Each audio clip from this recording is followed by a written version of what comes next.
دنیا میں اس وقت ہر طرف یہ رونا ہے کہ ہمارے حقوق ہمیں نہیں مل رہے، ہم مظلوم ہیں، ہمارے حقوق غصب کیے جا رہے ہیں۔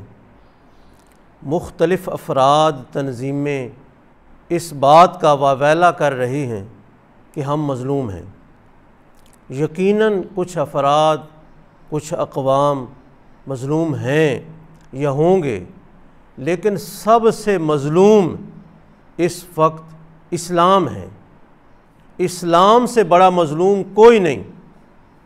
جس شخص کی جو چاہت ہوتی ہے، اس کے دل میں جو ہوتا ہے، اس کے مطابق اسلام کو پھیر لیا جاتا ہے، اسلامی قوانین کو تبدیل کر لیا جاتا ہے، چاہے وہ کوئی مولوی ہو، چاہے عام دیندار ہو، چاہے بے دین ہو، افراد ہوں، ادارے ہوں، معاشرہ ہو یا حکومت ہو۔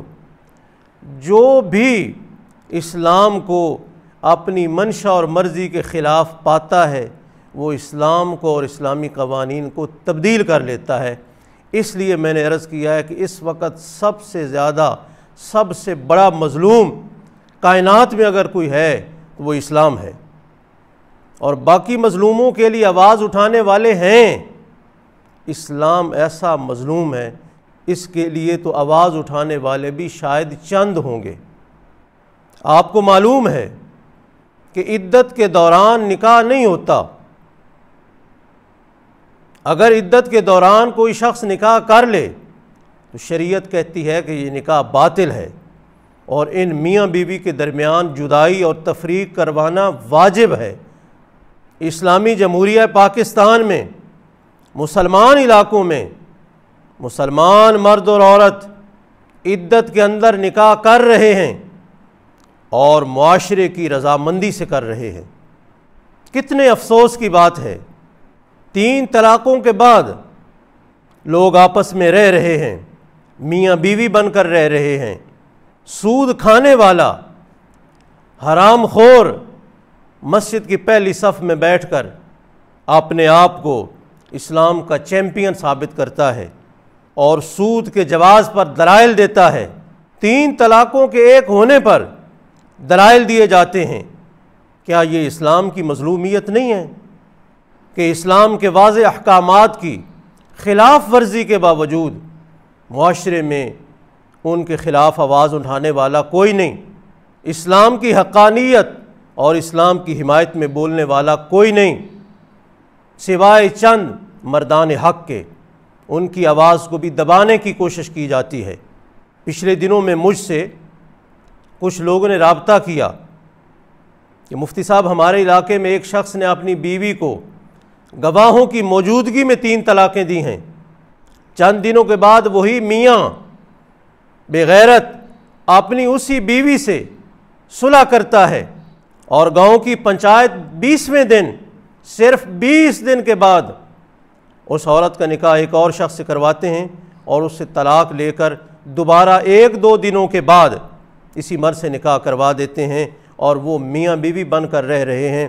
اس معاشرے سے، اس پنچایت سے کوئی پوچھنے والا ہے کہ کیا اسلام ہی اتنا غیر محفوظ اور لاوارث ہے کہ اس کے قوانین کو جب چاہو، جیسے چاہو تم تبدیل کر لو؟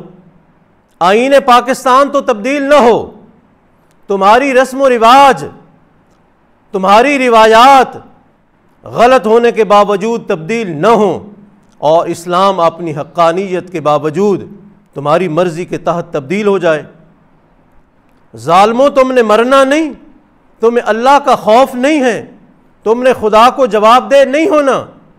عدت کے دوران نکاح کرنے والے اللہ رسول کے دشمن ہیں، اسلام اور مسلمانوں کے دشمن ہیں، اور مسلمانوں کو، اسلامی معاشرے کو چاہیے کہ وہ جیسے بجلی نہ آئے تو اپنے حقوق کے لیے احتجاج کرتے ہیں۔